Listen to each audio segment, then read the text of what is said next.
Hello, my dear students. Welcome you in YouTube channel Easy Learning with Aradhna ma'am. In this channel, you will learn difficult concept very easily. Okay, and I will help you memorizing all those concepts very easy in a very easy way, very easy method. So, without wasting time, let's begin with today's topic. Beta, our today's topic is from 12th standard political science, the Cold War era. Cold War, ठंडी, शीत, लड़ाई, ये भी होती थी. हाँ जी, cold war इरा. बेटा ये काफी टाइम तक रहा है. नेम तो कोल्ड है, बट इस वॉर ने, कोल्ड वॉर ने कॉमन पीपल, पूरी दुनिया को इतना टेंशन में रखा है, इतना ज्यादा लोग डरे होते थे कि अभी लड़ाई हो जाएगी, अभी न्यूक्लियर वेपन पता नहीं कौन से कंट्री पे बरस जाएंगे और तबाही, destruction, massive destruction. Okay, so without wasting time let's begin.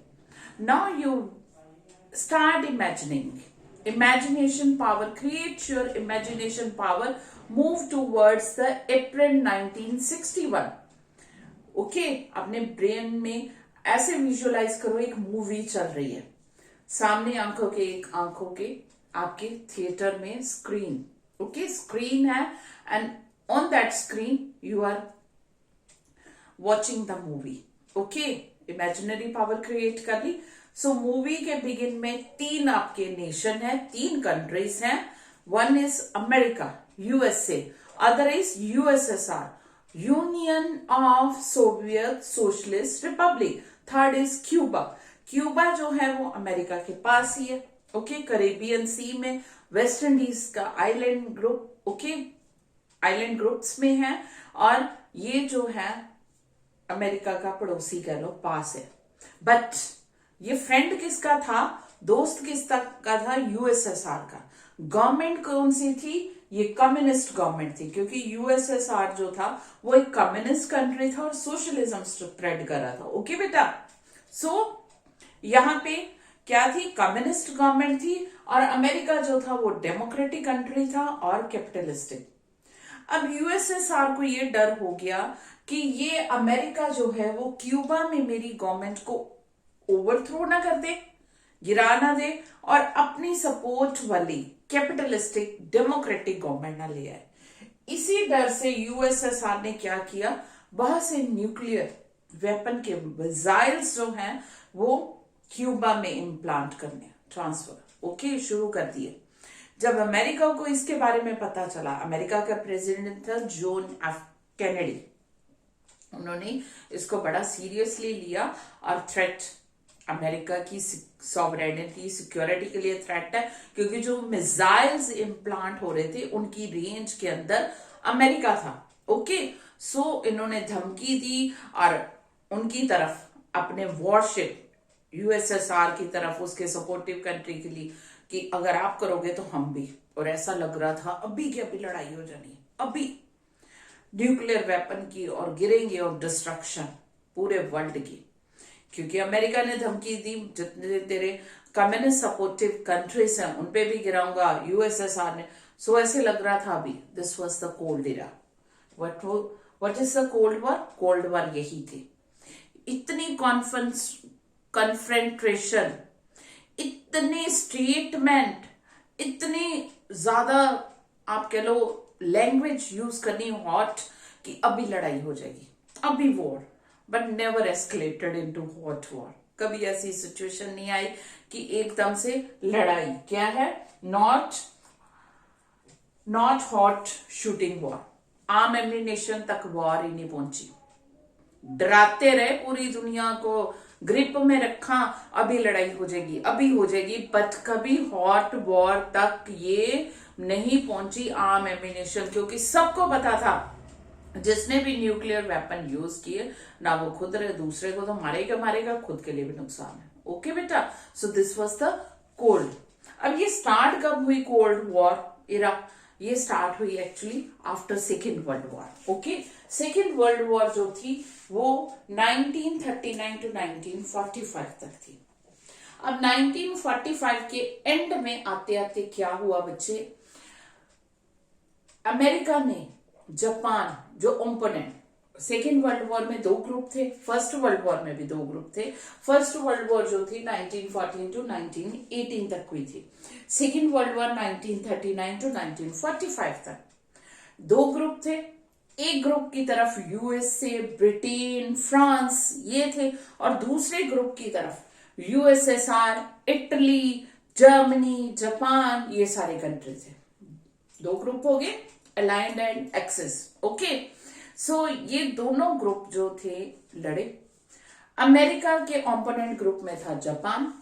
America, लड़ाई खत्म होने वाली, अमेरिका को भी पता है, बट जिसको कहते हैं ना एक मजा, अपना रोब, अपना दबदबा दिखाने के लिए गुंडागर्दी जिसको हम लोग कहते हैं, अपने आप को सुपर पावर बनाने, अमेरिका ने क्या किया, जापान के हिरोशिमा नागासाकी के ऊपर अगस्त 1945 में वेपन गिरा दिए। अब ये न्यूक्लियर मिसाइल, वेपन तो गिराए, बॉम्ब तो गिराए न्यूक्लियर, बट शायद आई थिंक कि उसको भी इतना नहीं पता था कि इतनी डिस्ट्रक्शन, इतनी तबाही होगी, लाखों की तादाद में लाइव्स लॉस होगी, डिस्ट्रक्शन, बैरन लैंड, और अभी तक उसका इफेक्ट है। ओके, सो उसके बाद जो है, जब वर्ल्ड जो है सेकेंड वर्ल्ड वॉर के बाद दो ब्लॉक्स में डिवाइड हो गई। एक का ब्लॉक का हेड था, वो था USSR, union of Soviet socialist Republic, और दूसरे का हेड था यूएसए। ठीक है, ये दो ब्लॉक थे। एक का हेड कौन था, लीडर यूएसएसआर, दूसरे का हेड कौन था, USA, United states of America and union of Soviet socialist Republic. अब इन दोनों में खींचातानी लगी रहती थी।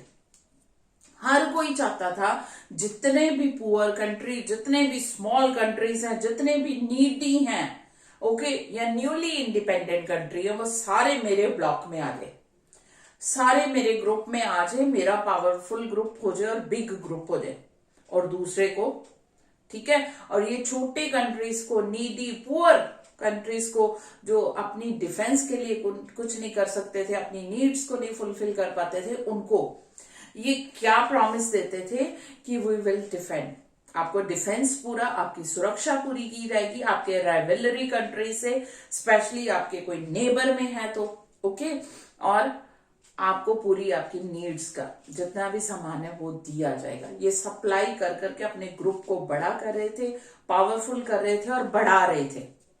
ओके बेटा, आपको पता होगा ये पहले जब अमेरिका जो था हमारे नेबरिंग कंट्री पाकिस्तान को सपोर्ट करता रहा, इतने इतने इनको वेपन्स देता रहा, फाइटर प्लेन F-16 जिसको हम लोग कहते हैं, उस टाइम का बहुत लेटेस्ट था, क्योंकि पाकिस्तान कहता था कि ये इंडिया जो है वो यूएसएसआर का फ्रेंड है और मैं आपका फ्रेंड हूं, ये मुझे मार देगा, मैं छोटा सा country.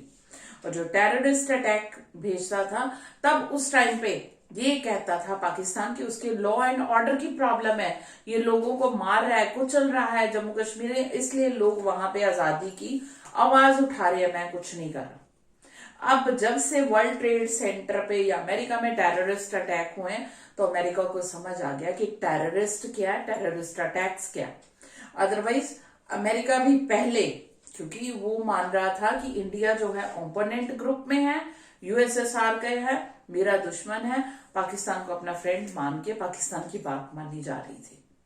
But now the picture is, scenario is totally different, picture is clear, America is totally, everything is clear in front of America, and now that country also understand what's the real problem. Okay, so ये सारी picture थी cold war. Group में divided थे, अपने supportive country को, अपने block के country को ज्यादा से ज्यादा वेपन सप्लाई करनी है, ज्यादा से ज्यादा आर्म, एम्यूनेशन, मिसाइल देने हैं, उनको प्रॉमिस करना है कि we will defend you, defence आपको प्रोवाइड करें, आपके राइवलरी कंट्री से भी बचाएंगे और आपकी नीड से भी, ओके, पूरी फुलफिल की जाएगी। सो ये जो था अपने कंट्री, अपने ब्लॉक को, सॉरी, यूएसए भी ऐसे ही करता था, यूएसएसआर भी ऐसे ही, अपने ब्लॉक को ज्यादा से ज्यादा पावरफुल बनाना और ज्यादा से ज्यादा बड़ा बनाना उनका मोटिव था। ओके, सो ये जो था लॉजिक ऑफ डेटरेंस, ये जो करते रहते थे hot exchange of hot words, okay, और एकदम से कॉन्फ्लिक्ट, एकदम से इतनी स्टेटमेंट, अपनी इतनी सी बयानबाजी जिसको हम लोग कहते हैं, इतनी ज्यादा भड़काऊ, ओके, विक्रस लैंग्वेज, विक्रस स्टेटमेंट, एकदम से ऐसे लगता था लड़ाई हो जानी है, बट रियल में कोई लड़ाई नहीं, क्योंकि उनको पता था actually war means destruction, massive destruction. ये नहीं है ओपोनेंट ग्रुप की, अपनी भी। You must have heard the line, war, in war there is no victim, no victor. लड़ाई में ना ही कोई हारता है ना ही कोई जीतता है, हर एक कोई हार जाता है, बराबर equal. In war there is no victor, there is no victim. Okay, ना कोई विक्टम है ना कोई विक्टर है, कोई विक्ट्री नहीं और किसी की विक्टम, हार नहीं। ओके बेटा, सो ये उनको अच्छी तरह से पता था, इसलिए ये जो था क्या था, डेटरेंस जो था वो क्या था, रिलेशनशिप प्रिवेंट वॉर। ये होता था लड़ाई को बचाना है, करनी ही नहीं लड़ाई, पर बोलना है ऐसे अभी अभी अभी बस न्यूक्लियर मिसाइल्स एक दूसरे के ऊपर फेंक देने, सपोर्टिव कंट्री के ऊपर फेंक देने और पूरी दुनिया तबाह कर देनी हमने। Okay, but in reality prevent war, इनका यही होता था, बट सबको डरा के रखना है, अभी कर देनी बिटवीन पावर्स, ये होता रहे, but not the revelry between the power. लड़ाई नहीं करनी पर दुश्मनी भी नहीं छोड़नी, रेवेलरी भी नहीं छोड़नी, कट्टर दुश्मनी, और ज्यादा कट्टर दुश्मन बनते गए और अपने अपने ग्रुप के मेंबर को भी बनाते गए एक दूसरे। ठीक है, सो ये था इनका main logic, deterrence, relationship prevent the war but not rivalry. Okay, rivalry between powers, दुश्मनी दोनों पावर्स में, यूएसए और यूएसएसआर में दुश्मनी नहीं, राइवलरी नहीं छोड़नी हमने, उल्टा बढ़ा रहे थे। ओके, ये था मेन मिलिट्री फीचर्स जो थे कोल्ड वॉर के, यही था। बिहेव, दोनों ग्रुप ऐसे बिहेव करते थे, बहुत बुद्धिमान है, रैशनल एंड रिस्पॉन्सिबल, दोनों बहुत जिम्मेदार है। देखो वो तो लड़ रहा है, मैं नहीं लड़ रहा, देखो वो ऐसे कर रहा है, मैं नहीं कर रहा। अपने आप को दोनों बड़ा कह रहे थे कि मैं ज्यादा बौद्धिक रैशनल थिंकिंग वाला हूं, वो नहीं है, मेरे ग्रुप में ज्यादा आ जाए, मैं आपकी हेल्प करूंगा, मैं आपका बहुत ज्यादा रिस्पॉन्सिबल, पूरी कंट्री की, पूरी दुनिया की जिम्मेवारी मेरे ऊपर है, मैं रिस्पॉन्सिबिलिटी, ऐसे शो करना दोनों ने, ये इनकी मिलिट्री फीचर थी। और अपने भी मेंबर ज्यादा से ज्यादा कंट्री को बनाने के लिए यही शो करते थे कि we are the responsible group, और आपकी भी रिस्पॉन्सिबिलिटी लेते, आपकी कंट्रीज की भी, आपकी सिटीजन्स की भी और आपकी डिफेंस की भी पूरी, और रैशनल बौद्धिक। ठीक है, ये शो करते थे और लड़ाई बिल्कुल नहीं करते थे। देन है emergence of two blocks, western and eastern alliance. दो ब्लॉक्स तो मैंने आपको बता दिए बेटा, एक यूएसएसआर और एक यूएसए। ओके, दोनों में इतना था बहुत ज्यादा, और दोनों के दोनों ब्लॉक्स जो थे, ज्यादा से ज्यादा जो न्यूली इंडिपेंडेंट कंट्री थे 1945 के बाद, हमें भी इंडिपेंडेंस मिली 1947 को, you know very well, 15 August 1947 we got independence. Okay, हर ब्लॉक चाहता था मेरे ब्लॉक में शामिल हो जाए। ओके, सो इसी तरह से कितने ही कंट्रीज जो हैं इंडिपेंडेंट हुए, बट इंडिया ने नॉन अलाइंग मूवमेंट स्टार्ट की। What is that non aligned? I will upload the separate video on non-aligned movement also. Okay beta, so I will not discuss in this video on non-aligned movement. We are discussing about the Cold War, so we will remain in this topic only. Okay, जो थी world जो थी वो दो blocks में divide हो गई, दो सेंटर थे पावर के, दो पावर ब्लॉक थे, एक का हेड था यूएसएसआर और दूसरे का था यूएसए। ओके बेटा, दोनों अपने अपने ग्रुप को बड़ा करना, अपने अपनी तरफ न्यूली इंडिपेंडेंट कंट्री को अट्रैक्ट करना और अपने ग्रुप में खींच के लाना, यही उनको था। मैंने आपको बता दिया लालच क्या देते थे, आपकी डिफेंस, ओके, आर्म एम्यूनिशन आपको सप्लाई करेंगे, आपके रेवलरी जो कंट्री हैं या नेबरिंग है उनसे आपको पूरा बचा के रखेंगे, मिलिट्री सपोर्ट देंगे और आपकी जो नीड्स, ओके, जिसको हम लोग कहते हैं इकोनॉमिक हेल्प, भी प्रोवाइड करेंगे। ये था। इस तरह से वर्ल्ड जो थी वो दो अलायंस कौन कौन से हो गए? Western and eastern alliance. Western कौन सा है? वो यूएसए। अमेरिका के ग्रुप में जो होते थे उसको वेस्टर्न कहते थे, और मोस्टली यूरोपियन कंट्री जो वेस्ट में है, ओके, वो अमेरिका के ग्रुप में थे।